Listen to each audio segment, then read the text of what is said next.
Welcome everybody to my February 2025 productivity report. As you can see, I'm here in my home office for a few days only before hitting the road again. And it's just enough time to start a new photo wall, so you'll see that at some point. But yeah, it's been kind of a whirlwind.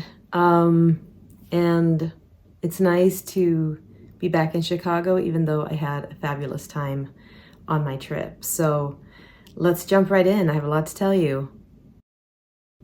February 2025 was incredible in so many ways, overwhelming in so many ways, and educational in so many ways. So I was super excited because February 1st, I flew to Sweden to spend time with my family. A few days later, we went to India for a wedding. And normally we spend time in the south of India. This time we went up north. So we went to Delhi, Agra to see the Taj Mahal, back to Delhi, and then we went to Dharamshala in the Kangra Valley, up to Manali and back, and then flew back to Delhi again.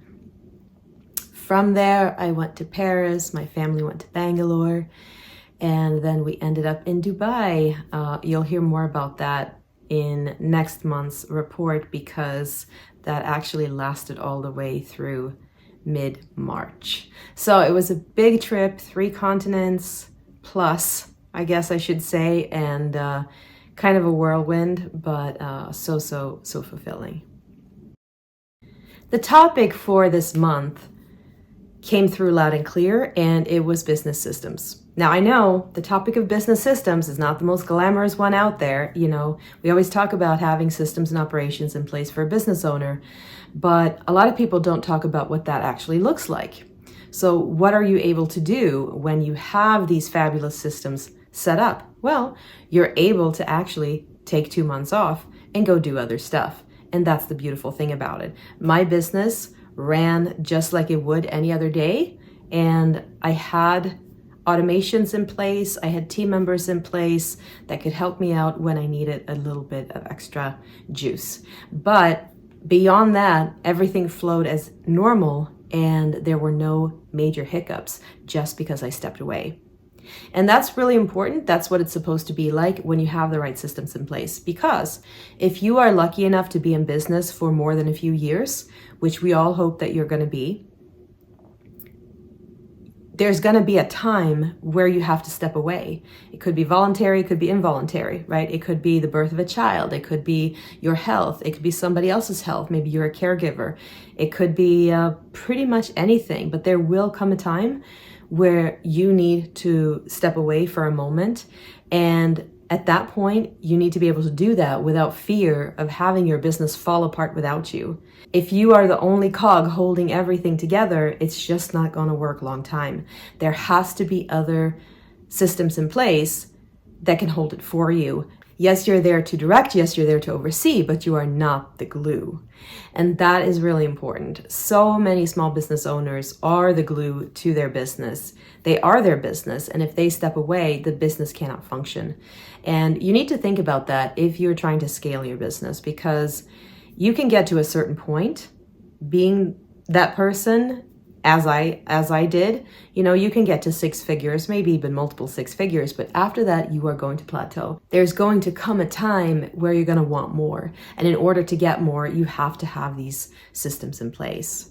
I often tell my clients, you know, and my students that whatever affects you at work usually has nothing to do with work. And I saw that come through loud and clear for me, as well as for my friends and collaborators this past month. So you have to have reassurance that you can take time off and you can take care of yourself, but things are not going to fall apart without you. Things are not going to stall without you. And that is the ultimate success. That to me is the ultimate prize. That's the ultimate in freedom. When you're able to step away and not worry that things are going to fall apart. It may not sound glamorous. It may not be glamorous to set all these things up, but once you get to that point, it is the most glamorous, most powerful thing you can imagine. I want to point out that success doesn't happen by sheer luck. You know, a lot of these things don't come together just by sheer luck, just by being in business for a long time. Sure, it helps you work some of the kinks out, But this happens by design, and you have to design your business systems and your business universe to support you, not the other way around. It doesn't just automatically happen because you become successful. No, it's the other way around. You become successful because of it. So if you don't have systems in your business that are supporting you and letting you take time off and letting you breathe every now and then, that is the first thing that you should be focused on now. Structure, systems, operations, getting everything in place so that you're able to reach the level of success that you actually want. That's how you do it. It's by design. None of it happens by accident. And if you need help with that, please let me know. I have a full course called Creative Systems Architect that help you with just that. And of course, I'm always available for consultations as well. Successful entrepreneurs don't leave things up to chance. They create the environment that they need in order to succeed. So with that message out of the way, let's now talk about how productive I was in February 2025. Let's just say that it was a very productive month for me in terms of lifing, in terms of my personal life. For my business, not so much. It kind of just rolled on as usual, and that's okay. Once again, we are back to the idea of harmony and balance, and usually one moves forward and not the other. You know, everything can't move forward at the same time. There has to be a little bit give and take. And you'll see that in your business. When we talk about work-life balance, usually there's one that pulls just a little bit more than the other, hence the topic of being able to step away when you need to. Sometimes your business pulls a bit more of your energy. In February, for me, it was my personal life and my personal development that took a lot of effort, and it actually grew by leaps and bounds. So I have to say that was successful. That was very productive because, again, all your personal development comes back to you. You're able to then use it in your business, in how you make decisions, in how you approach your business and life in general. So, you know, we circle back to the idea of work-life balance. If you are able to work on one or the other, it doesn't really matter because at the end, they both gel and they both live in harmony. In February, I completed 3 smaller projects. And if you have been watching these reports, you know that 3 is my sweet spot. That's what I normally shoot for. Usually I go over. This time I was not able to go over. I kept it to 3 very small projects, and that was more than enough. Obviously, I usually work on way more than 3, but I wrap 3 every month, meaning I complete them and archive them and they are done. But the biggest project, obviously, that I didn't wrap was my trip. So, you know, Sweden and India and Paris, that stretched into March and didn't complete until March. So you'll hear more about that in the next month. So I'm not counting that one. I actually completed 3 other small projects and worked on a few others as well. So, you know, I was happy and satisfied with that result. My favorite project this past month was actually updating the sales page for my online course, Searching Sweden, Finding Your Swedish Ancestors in Online Archives.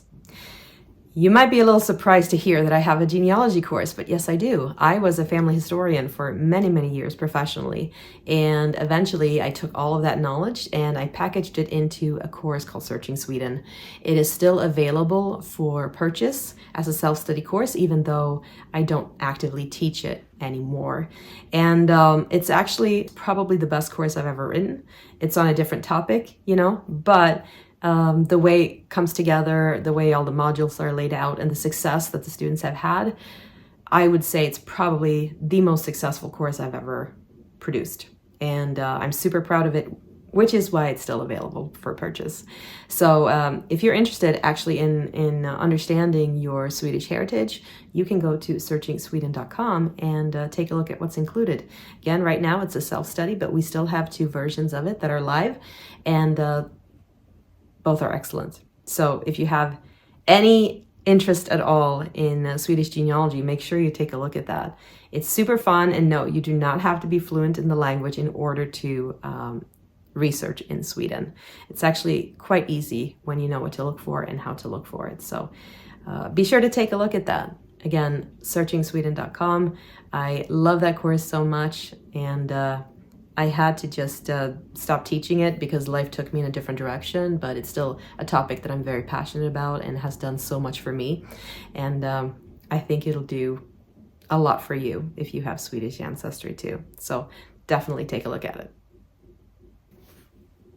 All right, how many hours did I work in February? Officially on the clock for my business, 27 hours. So not a lot. It breaks down to about 6-7 hours per week. But that's only if you look at it from one angle. So if you actually look at it from the angle of I worked 1 full week and then took 3 weeks off, I'm spot on, right? So my goal has been 25 hours or so per week for the past few years, and I've been managing to stick to that very nicely. The majority of the work came in for me during the first few days of the month before I left for India, and then I also did a few hours at the back at the end of the month.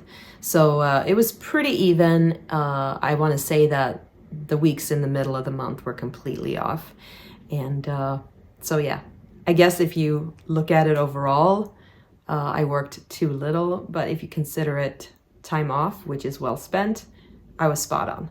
In a nutshell, it was 1 full work week, and I'm super satisfied with that result. You'll see, I'll write more on this topic next month, but it doesn't really matter how many hours you put in. What matters is how you spend those hours and the impact you create with those hours. So I'm super satisfied with that result because I was able to get everything done that I want to get done within that full work week. And that's what productivity is all about. So remember how last month I barely took any photos? And by last month, I mean January.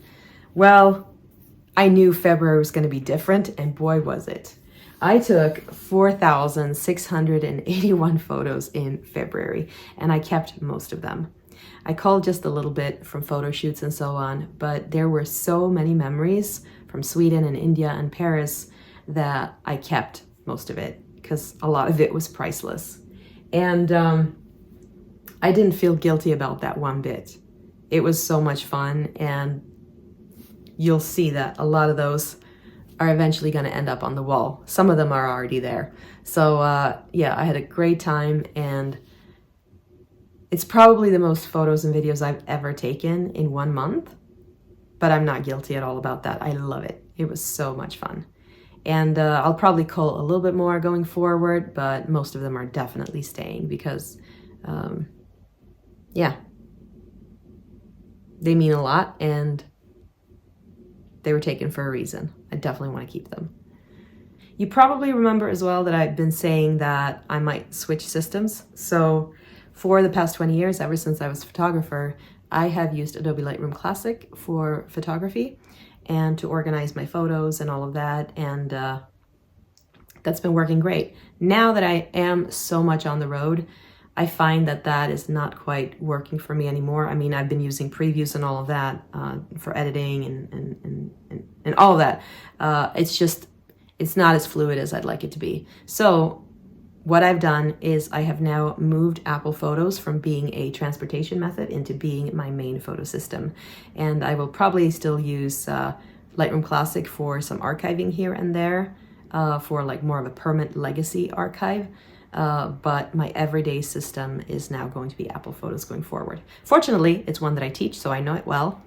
And if you want to learn how to keep your memories organized and not have them in a big old mess, then make sure you join us in DPO Pro, which is my photo organizing masterclass. You can find that at theswedishorganizer.com/DPO Pro. DPO stands for Digital Photo Organizing. A pro is what you become when you take my course.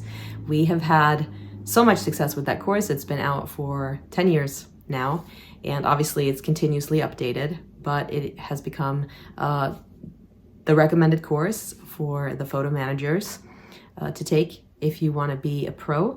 It is also super popular with the DIYers, so we welcome you into that course if you have any interest in that topic. I teach Adobe Lightroom Classic, I teach Apple Photos, I teach Photo Mechanic, and I teach basically the photo organizing workflow, how to sort out any digital mess, how to deduplicate, all that good stuff. So make sure you take a look at that. Okay, on to steps walked in February. And this has been, I think, the biggest turnaround in this past month.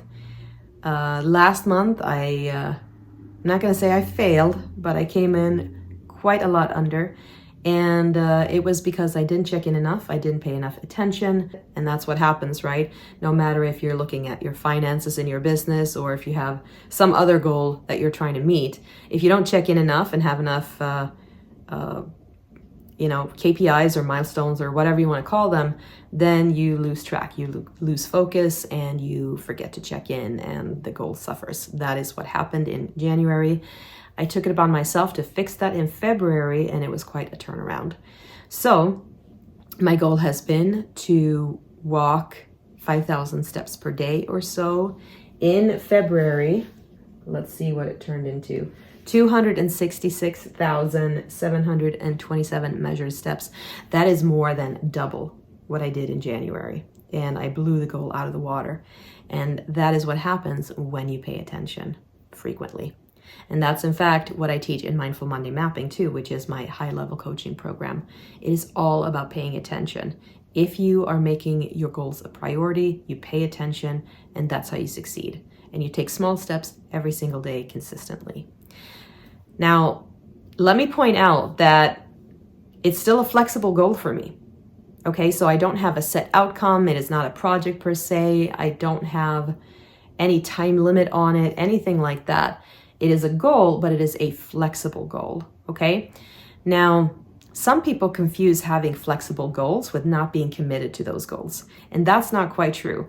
But it is a slippery slope, as you saw in January. So if you have flexible goals, I want to make sure that you pay attention. Again, paying attention is what makes all the difference here, because you don't have to have a set outcome for something, but you can still make progress. But in order to make progress, you have to check in with yourself.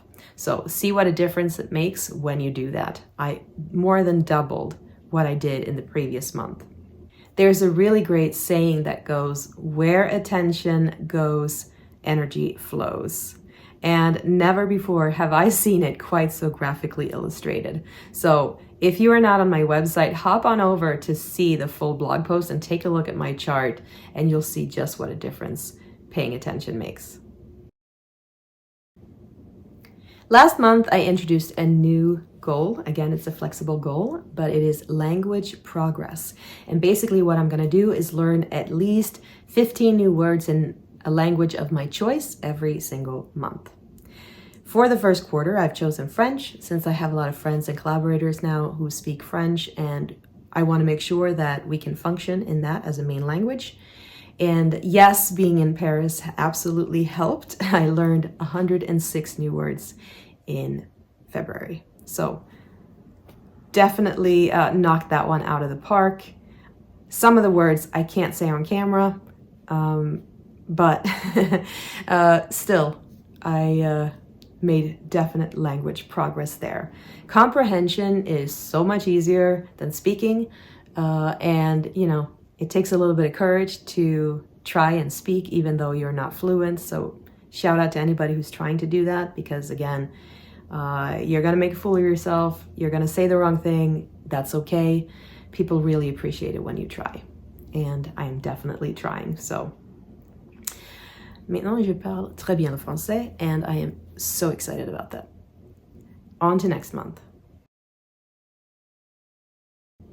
February was a really big month in terms of books and learning. I got a recommendation from a dear friend of mine about a book called Us, Getting Past You and Me in Order to Build a More Loving Relationship by Terrence Real.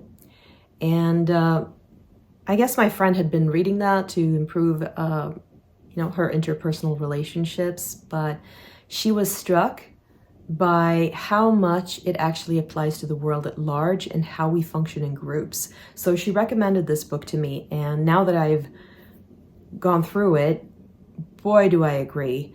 That was one of the most illuminating, and I want to say life-changing reads I have had in a very long time. To give you the gist, we are all deeply messed up. based on our family history and generational trauma, based on how we have learned coping mechanisms. It was a fascinating read, and I would highly, highly recommend it to anyone, because it's really not a matter of if you are messed up or not. We are, believe me. It is a matter of how, and fixing that how, and seeing yourself in a new light about how you respond to situations, where things come from. It was a stellar, stellar book, and I definitely recommend that you pick it up. There is a quote that I love in it where he says, "True freedom is the freedom from your own automation." I mean, wow.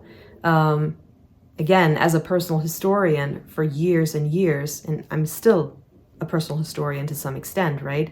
That hit home. There was a foreword by Bruce Springsteen on generational trauma and how things get passed down. And I mean, what better way to leave a legacy for your descendants than to fix things that should be fixed? That is something that I've tried to do and continue to try and do every single day for my daughter and her eventual children. And I can't think of a better way to approach life. Really, it was a fascinating read. And I also learned how to put what I do into more scientific terms with it. And I had to write it down because it was really hard to remember how to say it. But here's what I do for my clients. I regulate my clients' physical, digital, mental, and emotional environments to a point where they're all free, completely free from threats, which then allows my clients' brains to free up their prefrontal cortexes for productive focus because they feel safe, nurtured, and cared for. How is that for an elevator pitch? For meaningful conversations, this month I actually didn't do any Fika with Caroline. I had more than enough going on because I was traveling. I had so many conversations with amazing friends, amazing collaborators, amazing clients, and they went super deep. And I did not have the bandwidth to do any more Fika with Caroline. I will bring that back. I've said that before. Definitely will bring that back at some point, but it's just not the time right now. So make sure that you subscribe to my mailing list to find out when that comes back. And until then, we're just gonna have to telepathically communicate. For Success Celebrated, I wanted to give a shout out to Arvind Nangia because he and I have known each other for just about 10 years now. We have collaborated on a few things, from blog posts to videos to launching a little app called Photos Takeout, which is an app that allows you to export photos from Apple Photos in a very organized way with metadata intact and all of those things. And we were able to meet for the first time ever in India. It just so happens that we were both going to be in Dharamshala one day, so we were able to grab lunch together. And what a wonderful human being. Again, shout out to you, Arvind. Thank you for being such an amazing collaborator and a good friend. And it was so great to meet you in person. It's always nice, to collaborate with great people, but when you get to have lunch with them in front of a snow-capped mountain, well, that's just even better. So again, shout out to Arvind. Take a look at Photos Takeout if you haven't. It's a great little app. All of us have worked really hard on that, and we feel very proud of what it has become. So photostakeout.com if you haven't checked it out. For tea of the month, I'm going to highlight Wati. I was able to go to their tea estate in the Kangra Valley in India, and they gave us a wonderful tour about how they produce their teas, their harvests, and I learned so much about how climate change is affecting everything over there and what they're doing to solve some of those issues.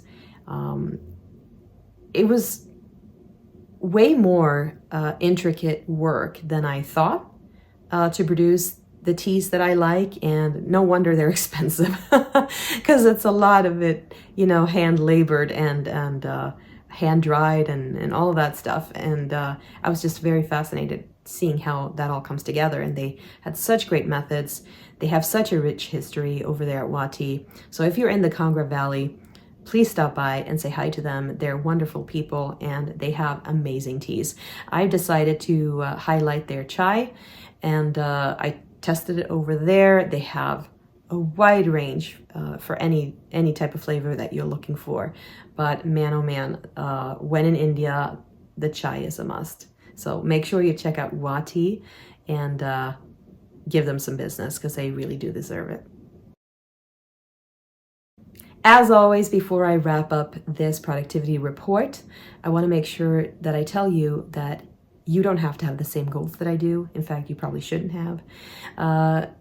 You also have to measure what matters. So when you put in place your own goals and think about what matters to you in your life and business, figure out what milestones and what steps you need to do to make them a reality, and then measure those.